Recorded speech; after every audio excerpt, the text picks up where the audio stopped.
ఈరోజు మన హీరో గారైతే రామచంద్రయ్యకు అసలు విషయం చెప్పేశాడు. వచ్చింది సుందరి అని, చిట్టి కాదని.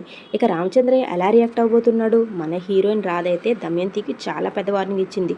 చేసిన తప్పును ఒప్పుకుని రామచంద్రయ్య గారి కాళ్ళ మీద పడమంది. ఇక దమయంతి తన తప్పుని ఒప్పుకుంటుందా? ఇక నిద్దట్లో మన హీరో గారైతే మన హీరోయిన్ మీద కాళ్ళు చేతులు వేసేశాడు. ఇక మన హీరోయిన్ ఏం చేయబోతుంది? మన హీరో గారికి బడత పూజ చేస్తుందా, లేకపోతే తనను ప్రేమించి ఇలాంటి మరిన్ని ఇంట్రెస్టింగ్ విషయాలు ఈ రోజు ఎపిసోడ్ లో ఉన్నాయి. అస్సలు మిస్ అవ్వకుండా లాస్ట్ వరకు చూడండి. లాస్ట్ లోనే ట్విస్ట్ రివీల్. ఈ రోజు స్టోరీలోకి వెళ్లే కంటే ముందుగా మన ఛానల్ సబ్స్క్రైబ్ చేసుకుని ఈ వీడియోకి ఒక లైక్ చేయండి. మన ఛానల్ ని చాలా మంది సబ్స్క్రైబ్ చేసుకోకుండానే చూస్తున్నారు. మీరు సబ్స్క్రైబ్ చేసుకుంటే నాకు కొంచెం మీ లైక్ ఎంతో ఎంకరేజ్మెంట్ గా ఉంటుంది. సో ప్లీజ్ లైక్ చేసి సబ్స్క్రైబ్ చేసుకోండి. నాలాంటి చిన్న క్రియేటర్స్ ని ఎంకరేజ్ చేయండి. ఇక స్టోరీలోకి వెళ్ళిపోదాం, వచ్చేయండి. మన హీరో గారైతే ఎమోషనల్గా మన హీరోయిన్ రాధకి థ్యాంక్ యూ చెప్తాడు. అది కూడా చాలా మంచిగా చెప్తాడు. వినడానికి చాలా బాగా అనిపించింది నాకు. నువ్వు నా పక్కన లేకపోతే నేను శూన్యం రాధా. ఈరోజు ఆ దొంగ చిట్టి గురించి నువ్వు తెలుసుకున్నావు. నువ్వు లేకపోతే ఈ కుటుంబం ఏమైపోయి ఉండేది?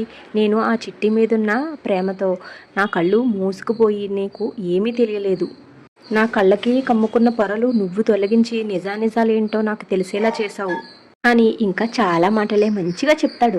అవన్నీ చెప్పిన తర్వాత లాస్ట్లో thank you Radha, thank you so much అంటాడు. మన హీరోయిన్ మాత్రం ఇది నా బాధ్యత, ఇంట్లో ఉన్నందుకు వీళ్ళందరినీ క్షేమంగా చూసుకోవాల్సిన బాధ్యత నాకు ఉంది కాబట్టి నేను ఇలా చేశాను, దానికి మీరు థ్యాంక్ యూ చెప్పవలసిన అవసరం లేదు అంటుంది. మన హీరోయిన్ ఇక్కడే ఒక డైలాగ్ కొడుతుంది. అయినా నా బాధ్యత నేను చెయ్యాలి. ఏదో సామెత చెప్పినట్టు ఆలికి అన్నం పెడితే ఊరికి ఉపకారం కాదు కదా, అలా నేను నా బాధ్యత నిర్వర్తించానని చెప్తుంది. దానికి మన హీరో గారు చాలా ఆనందపడతాడు.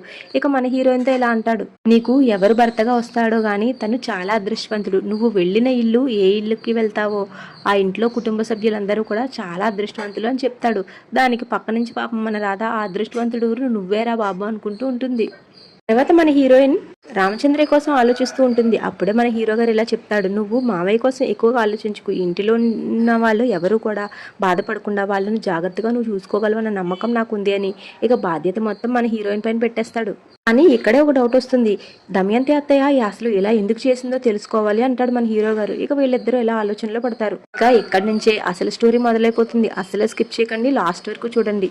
దమయంతికి ఇక్కడే సుందరి మళ్ళీ మంచి జలక్కిస్తుంది. అస్సలు మిస్ అవ్వకండి. పాపం దీర్ఘంగా ఆలోచిస్తున్న దమయంతి దగ్గరికి లవంగం వస్తాడు. లవంగం ఇచ్చి స్ట్రెస్ బాల్ ఇస్తాడు. ఆ స్ట్రెస్ బాల్ ని నొక్కమని చెప్తాడు. ఇక పక్క నుంచి అయితే మొదలు పెడతాడు. మీకు ముందే చెప్పాను, ఆ చిట్టిని ముందే పంపించేస్తే గొడవ లేకపోదును. ఇప్పుడు ఆస్తి రాయించుకునే వరకు వచ్చింది. నాకు ఇవన్నీ చూస్తుంటే మీకు ఆ చిట్టికి ఏదో లింక్ ఉందని అనిపిస్తుంది మేడం అంటాడు. విక్రమ్ కృష్ణ గారికి కూడా తెలిసిపోయిందేమోనని నాకు డౌట్ గా ఉంది మేడం అని కూడా చెప్తాడు. అలా లవంగం చాలా మాట్లాడేస్తాడు. ఇంక ఇరిటేట్ అయిపోతుంది దమయంతి. తర్వాత లవంగాన్ని గట్టిగా అరిచి ఇక్కడి నుంచి పొమ్మని చెప్తుంది. ఇక లవంగం అయితే అక్కడి నుంచి వెళ్ళిపోతాడు. సుందరి ఇక దమయంతి దగ్గరికి వచ్చి, మేడం మీరే నన్ను కాపాడాలి మేడం, విక్రమ్ కృష్ణ మా అమ్మ నాన్నని తీసుకొచ్చాడు, అంటే నేను దొంగ చిట్టి అనే విషయం విక్రమ్ కృష్ణ కూడా తెలిసిపోయింది కదా అంటుంది. సుందరి అయితే దమయంతిని ఏకంగా కాళ్లే పట్టుకుని బ్రతిమలాడేస్తుంది, మీరు నన్ను కాపాడాలి అని. దమయంతికి అయితే ఇక చాలా కోపం వచ్చేస్తుంది. నేను నీకు ముందు నుంచి చెప్తూనే ఉన్నాను, నువ్వు జాగ్రత్తగా ఉండి ఇక్కడి నుంచి వెళ్ళిపో, నీకు 25 లక్షలు చెక్కిస్తానని చెప్పాను, నువ్వే వినలేదు. అయినా నువ్వు అందితే జుట్టు అందకపోతే కాళ్ళు పట్టుకునే రకం అనమాట. అలా మన దమయంతి అయితే సుందరికి చాలా పెద్ద వార్నింగ్ ఇస్తుంది. విక్రమ్ కృష్ణ రాధా కలిసి మీ అమ్మా నాన్నలు తీసుకొచ్చారంటే వాళ్ళు ఖచ్చితంగా ఏదో ప్లాన్ వేసే ఉంటారు. ఆస్తి మీద ఆస్తితో చాలా ఓవరాక్షన్ చేసావు కదా, ఇప్పుడు అనుభవించని చెప్తుంది దమయంతి. దానికి మన సుందరి అయితే అసలు నిజ స్వరూపాన్ని బయటపెడుతుంది. అక్కడి వరకు వస్తే నేను ఒక్కదాన్ని ఎందుకు అనుభవిస్తాను మేడం, నాతో పాటు మీరు కూడా ఉన్నారు కదా అంటుంది. ఆ మాటలకి దమయంతికి అయితే చాలా కోపం వస్తుంది. నేను దొరికిపోయానంటే ముందు మీ పేరే చెప్పేస్తాను, మీరే నన్ను తీసుకొచ్చారని అందరి ముందు చెప్పేస్తాను. ఇంకా నాతో పాటు దీనికి మీకు భాగం కూడా ఉన్నందుకు మీకు కూడా గట్టిగానే పనిష్మెంట్ దొరుకుతుంది, కాబట్టి నన్ను కాపాడాల్సిన బాధ్యత మీదే, అదేదో చూసుకోండి అని చెప్పి అక్కడి నుంచి రెక్లెస్ గా వెళ్ళిపోతుంది. ఈ సుందరి మాటలకు మాత్రం పాపం మన దమయంతి చాలా కన్ఫ్యూజన్ లో ఉండిపోతుంది. ఇక నిన్న టోమారాలో చూపించారు కదా, ఆ సీన్ అయితే ఇప్పుడు వచ్చేబోతుంది. హీరో గారు నైట్ అయిపోయిన తర్వాత ఇక రూమ్ లోకి వచ్చి మన హీరోయిన్ అడుగుతాడు, నువ్వు రోజు పైన కిందే పడుకుంటున్నావు కదా, ఈ రోజు పైన పడుకోని. దానికి మన హీరోయిన్ అయితే నిరాకరిస్తుంది. ఆశ దోశ అప్పడం వాడా, నీకేమంత సీన్ లేదులే అంటుంది. అలా అని కాదు, నువ్వు బెడ్ పైన పడుకో, నేను కింద పడుకుంటాను అంటాడు. కానీ దానికి కూడా మన హీరోయిన్ రాధా నిరాకరిస్తుంది. మన హీరో గారు అయితే ఇక చేసేది ఏమీ లేక మంచం మీద కూర్చుని నవ్వుతూ మన హీరోయిన్ కి గుడ్ నైట్ చెప్తాడు. ఆ మాటలకి మన హీరోయిన్ అయితే చాలా ఆనందపడిపోతుంది. తన ఆనందాన్ని తన మాటల్లో చెప్పేస్తుంది. అవన్నీ చెప్పలేను ఎందుకంటే వీడియో ఇప్పటికే లెంత్ ఎక్కువైంది. ఇక పాపం మన హీరోయిన్ పడుకోగానే తన చెయ్యి పైన అయితే బొద్దింక పడిపోతుంది. ఇక అరుస్తూ ఒక్కసారిగా ఎగిరి మంచం మీద పడుతుంది మన హీరోయిన్. ఇక్కడ మన హీరో గారు సరే అయితే మంచం పైన పడుకో, నేను కింద పడుకుంటాను బొద్దింక వెళ్లే వరకు అంటాడు. అని మన హీరోయిన్ అయితే చెప్పాను కదా మిమ్మల్ని అలా కింద పడుకోబెట్టడం నాకు ఇష్టం లేదు, బొద్దింక వెళ్లే వరకు నేను ఇలా కూర్చుని ఉంటాను, మీరు పడుకోండి అని చెప్తుంది. ఇక మన హీరో గారికి ఇక్కడే సూపర్ ఐడియా వస్తుంది. సరే అయితే మన ఇద్దరం ఒకటే బెడ్ మీద పడుకుందాం అని చెప్తాడు. ఇంకా ఆ మాటకి మన హీరోయిన్ అయితే అవాక్ అవుతుంది. పాపం మన హీరోయిన్ చేసేది ఏమీ లేక ఆ బొద్దింకకు భయపడి పైన పడుకుంటుంది. మన హీరో గారైతే నిద్రలో తనకి తెలియకుండానే కాళ్ళు చేతులు మన హీరోయిన్ మీద వేసేస్తాడు. తను తీస్తూ ఉంటుంది, మళ్ళీ మళ్ళీ వేసేస్తూ ఉంటాడు. ఇక మన హీరోయిన్ కి డౌట్ వస్తుంది, నిద్రలో ఇలా చేస్తున్నాడా, కావాలనే ఇలా చేస్తున్నాడా అని. ఇక మన హీరోయిన్ కి పదే పదే అలా కాళ్ళు చేతులు మీద వేసేసరికి చాలా కోపం వచ్చేస్తుంది. ఇక పిల్లో తీసుకుని మన సార్ గారిని బాధేస్తుంది. పాపం మన హీరో గారికి అయితే అర్థం కాదు, ఎందుకు కొడుతున్నావు అని అడుగుతాడు.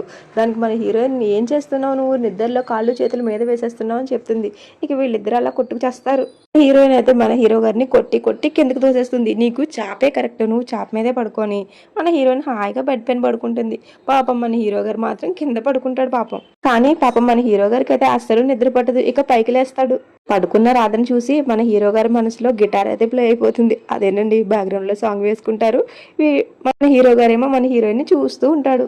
రాధను అలా చూస్తూ ఉంటే మన హీరో గారికి అయితే ఇక చెమటలు పట్టేస్తాయి. అమ్మో ఇంకెక్కడ ఉండడం మంచిది కాదు అని బయటకు వెళ్ళిపోతాడు మన రాధకి బ్లాంకెట్ కప్పేసి.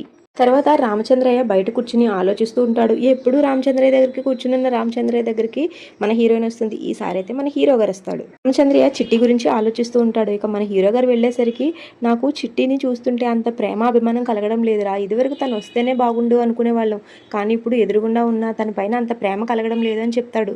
మన హీరో గారికి ఇదే ఛాన్స్ అనుకుని నిజం చెప్పేద్దామని ఫిక్స్ అవుతాడు. అనుకున్నదే తర్వాయిగా నాకు అలాగే ఉంది మావయ్య, తను ఎందుకంటే మన చిట్టి కాదు అని చెప్తాడు.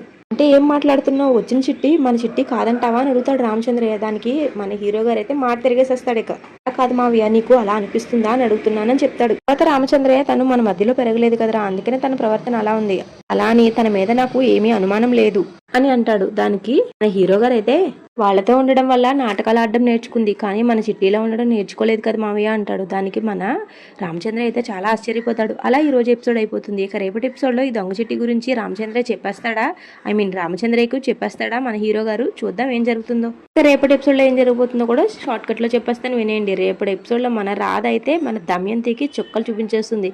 ఇక దమయంతి చేతుల మీదుగానే సుందరి వాళ్ళ నాన్నకి టీ ఇప్పిస్తుంది.